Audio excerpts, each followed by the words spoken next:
नमस्कार। WIF media registered के channel India mobile news के लिए मैं अमन कौशिक इस समय हमारी भिवानी के एक बहुत बड़े सामाजिक व्यक्तित्व श्री राकेश कुमार कटारिया जी के साथ हूँ, जो इनकम टैक्स के वकील हैं। और दर्शकों, मैं एक विशेष बात आपको बताना चाहूँगा कि जनवरी में जब से नया साल लगा है तब से ये अस्वस्थ हैं। कल मुझे इसके बारे में पता चला तो मैं आज इनके घर पर इनसे मिलने के लिए आया हूँ। मैं आप सबसे पहले प्रार्थना करता हूँ कि हमारी भिवानी के बहुत ही बड़े सामाजिक कार्यकर्ता हैं श्री RK कटारिया जी। मेरी आप सबसे हाथ जोड़कर विनती है कि आप एक बार अपने इष्ट को याद करते हुए, अपने भगवान को याद करते हुए, दुर्गा माता को याद करते हुए, जिसको भी आप मानते हैं, आप परम पिता से प्रार्थना करें कि कटारिया जी पूरी तरह से जल्दी स्वस्थ हों और इनको पूरे जीवन में कभी भी बीमारी इनके पास भी ना आए। ऐसी मैं चाहता हूं कि हम सभी कामना करें।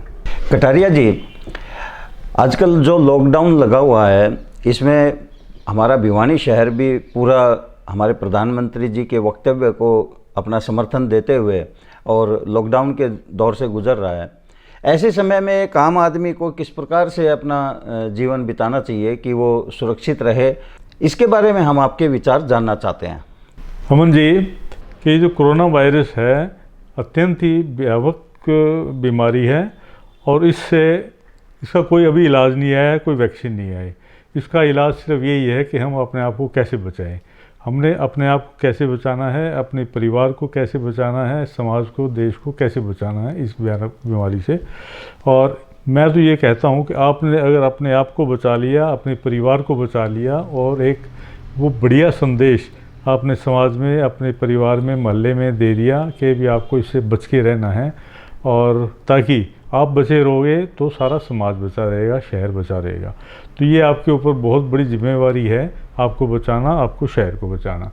और इसके लिए जैसे कि बार बार अपना जो राष्ट्रीय मीडिया है वो भी, और व्हाट्सएप वगैरह भी हैं आपस में, और जो समाज सेवी संस्थाएं हैं वो भी आपस में एक दूसरे को मैसेज दे रही हैं कि आपको कैसे अपने आप को एक तो अंदर रखना है, बाहर आपको एक्सपोज नहीं करवाना अपने आप को, और कोई आपसे कम से कम ना मिले तो ज़्यादा अच्छा है। सोशल डिस्टेंस जैसे आपको मेंटेन करते रहोगे।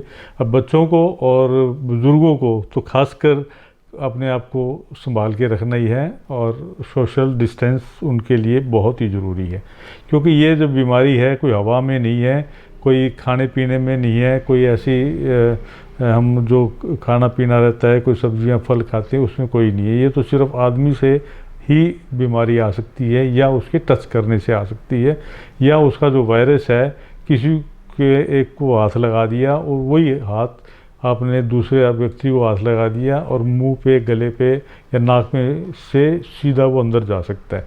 बाकी इसका आपके अंदर जाने की कोई भी संभावना नहीं है। तो इसके लिए जैसे रेगुलर हाथ धोते रहें, हर 15-20 मिनट में, आधा घंटे में जब भी समय मिलता है हाथ धो लें, सैनिटाइज कर लें। और जब भी आप घर से बाहर जाते हो अपने हाथ सैनिटाइज कर लो, जैसे घर से बाहर से आप आए तो सैनिटाइज कर लो। और विशेष बात जो लोग अभी उसको नहीं अपना रहे वो ये है कि कोशिश करो कि अपने जो जूते हैं, चप्पल हैं, बाहर से आए हो तो घर के बाहर ही उतारो, और घर के लिए अंदर चप्पल, जूते, जो भी है वो अंदर के लिए, घर के लिए अंदर अलग ही हो। और दूसरा, जैसे आप समय समय पर गर्म पानी पीते रहते हैं अगर, तो गर्म पानी पीने से जो वायरस है वो आपके गले में जो वायरस होता है वो पेट में चला जाएगा, पेट में न्यूट्रल हो जाता है। ये जो वायरस है ये आपके लंग्स में, फेफड़े में जाता है तो ही पनपता है। अगर फेफड़े में नहीं गया तो पूरी बॉडी में कहीं भी चला जाए वो आपको नुकसान नहीं करता। तो इसलिए कि फेफड़े में तब जाता है ये जब ये वायरस आपके गले में आधा घंटा, 2-3 घंटे अगर वायरस वो आपके गले में पड़ा रहा तो डेवलप हो जाता है। डेवलप होने के बाद सांस से वो फेफड़े में जाता है, नहीं तो वहीं पड़ा रहता है। तो 3-4 घंटे में अगर आप गर्म पानी, चाय, कॉफ़ी, ग्रीन टी कुछ भी पी लेते हो तो उससे गर्म पानी से जो गले में वायरस पड़ा है 3-4 घंटे से वो आपके पेट में चला जाएगा। पेट में जाने से कुछ नहीं है, वो अपने आप निकल जाता है। पेट वाला जो वायरस है वो ख़राब नहीं करता, नुकसान नहीं देता। एक तो ये समय समय पर गर्म पानी का सेवन करते रहते हैं अगर हम, और दूसरे ये कि हम कम से कम लोगों से हाथ मिलाएं, सोशल डिस्टेंस रखें। घर से बाहर बाय द वे जाना भी पड़ गया तो हाथ सैनिटाइज करवा के जाएं, घर आएंगे तो हाथ सैनिटाइज करके घर के अंदर घुसें। और अगर हो सके आपने कोई भीड़ में जाना पड़ गया या कोई ऐसी पब्लिक प्लेस पे जाना पड़ गया जहाँ आपको लगता है कि सफाई नहीं थी, या कोई ऐसा व्यक्ति जिसको ये संक्रमित था, या मान लो किसी वो बुखार है, गले ख़राब है, तो उससे आप मिल के आए, उसकी वाइसिटी से होके आए हो, तो प्रेफरेबली आप घर में आके अपने वो कपड़े भी चेंज करके दोबारा कपड़े चेंज कर लें तो और भी ज़्यादा बढ़िया है आपको बचाने के लिए। तो ये तो मान लो जो डू एंड डू नोट्स हैं इस बीमारी में करने के लिए। बाकी जब ये बीमारी हो ही गई तो आपके कई सामाजिक कर्तव्य होते हैं। जैसे आप अपनी फैमिली को संभालने में आपका नैतिक कर्तव्य है, वैसे ही आपका परिवार को अलावा जो समाज है, आपका मोहल्ला है, शहर है, देश है, उसको भी संभालने का आपका नैतिक कर्तव्य बनता है। वो ये है कि जब मान लो ये जैसे लॉकडाउन पीरियड में लोगों के रोज़गार ख़त्म हो गए, लोगों का काम ख़त्म हो गया, तो कई लोग जो हर रोज़ कमाते हैं और हर रोज़ खाते हैं, या कुछ ऐसे गरीब लोग हैं जिनके पास रोज़गार का साधन नहीं है, या मान लो बाहर से कुछ सामान लाने में असमर्थ हैं, तो कोशिश ये करनी चाहिए, एक तो उनको आप जब जैसा भी हो कि कोई आपका पड़ोसी या आपका मिलने वाला है वो बिना खाए ना सोए, और अगर आवश्यक उसको दवाइयों की है तो उसको दवाइयाँ मुहैया करवा दें, कम से कम 2 खाने की और दवाइयाँ ये तो मुहैया करवाना अपना एक नैतिक कर्तव्य है। तो कोशिश ये करनी चाहिए। अच्छा, बाकी समाज के लिए भी आपको कुछ करना है। जो सामाजिक संस्थाएं हैं यहाँ पे वो खाना भी दे रही हैं, और 10-12 हज़ार आदमियों को रोज़ खाना बन रहा है भिवानी के अंदर, और दवाइयाँ भी उपलब्ध करवाई जा रही हैं। और कुछ लोग हैं जो हमारे संपर्क में हैं, आज भी मैंने 2 लाइसेंस दिलवाए हैं। जो जैसे अब बात ये है कि हम हर एक संस्थाएं खाने, जो गरीब लोग हैं या माइग्रेटरी लेबर्स हैं, या जो मान लो जिनके पास साधन नहीं, उनको खाना तो मुहैया करवा रहे हैं, खाना खाने के लिए भी काफ़ी वो संस्थाएं, पर जो बेजुबान पशु पक्षी हैं, जीव जंतु हैं, उनकी बहुत बुरी हालत है, उनको खाना पीना नहीं मिल रहा। क्योंकि शहर चलता है तो उनको खाना भी मिल रहा था, अब वो बहुत भूखे घूम रहे हैं। तो उसके लिए कुछ परमिट भी दिलवाए हैं और लोगों को प्रेरित कर रहे हैं कि वो इस बेजुबान जीव जंतु हैं इनकी तरफ भी ध्यान दें। तो जैसे अब वो पानी के ड्रम भर के लेके जाएंगे, हरा सानी या चारा लेके जाएंगे, पानी पिलाएंगे पशुओं को ऐसे घूम के।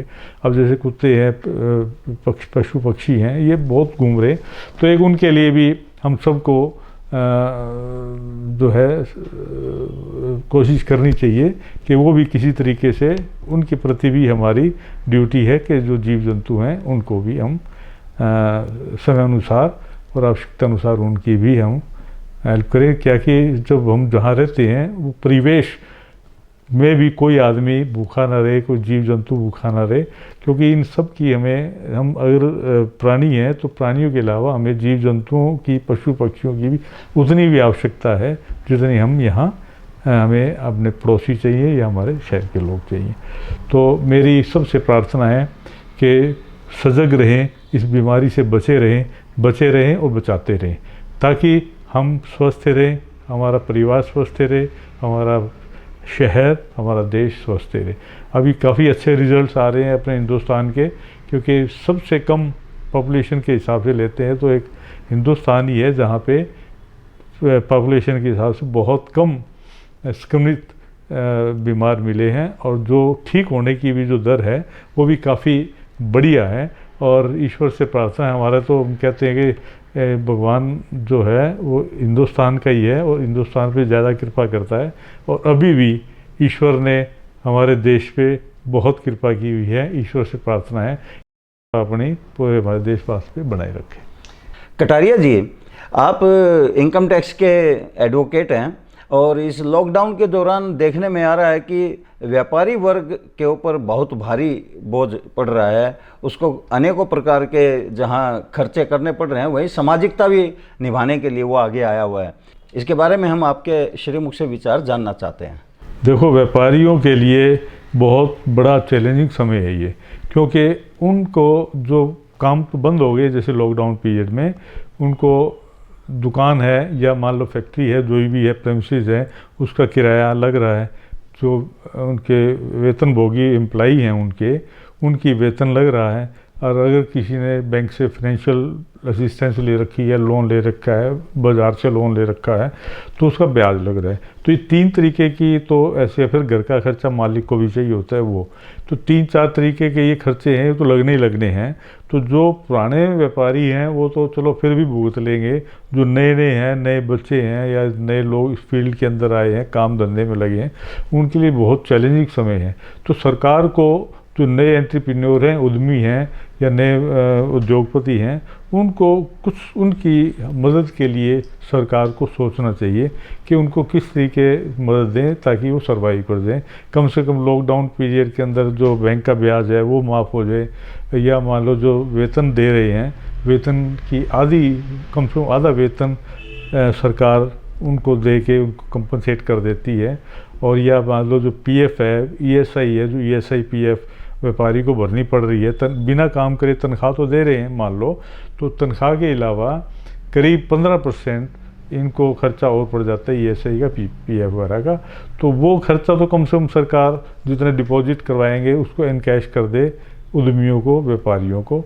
और उसके अलावा कुछ जैसे आर्थिक सहायता दे देते हैं व्यापारियों को तो बहुत है। अब उनका काम जैसे है, काम बिल्कुल ठप होने से, व्यापार ठप होने से कोई काम नहीं मिल रहा, तो सरकार को कुछ आगे आना चाहिए उनकी हेल्प के लिए। कटारिया जी, आपने अपने अमूल्य समय में से समय निकाल कर हमें समय दिया, हम आपका इसके लिए बहुत बहुत शुक्रिया अदा करते हैं। बहुत बहुत धन्यवाद। धन्यवाद कौशिक जी, आपने समय निकाला और अच्छा समय हमने अपने लोगों से, अपने व्यूअर्स के साथ शेयर किया। धन्यवाद। दर्शकों, आज मैंने आपको मिलवाया श्री राकेश कुमार कटारिया जी से, जो हमारी भिवानी की बहुत बड़ी हस्ती हैं। और विश्व हिंदू परिषद की बात हो, चाहे भारत विकास परिषद की बात हो, और समाज का कोई ऐसा कार्य हो, उसमें तन मन धन से हमेशा अपना सहयोग बनाए रखते हैं। आइए हम सब मिलकर इनके स्वस्थ और दीर्घायु जीवन की कामना करें। अगली बार एक और शख्सियत के साथ मैं आपके सामने पेश हूँगा। तब तक मुझे अमन कौशिक को दीजिए इजाज़त। जय हिंद।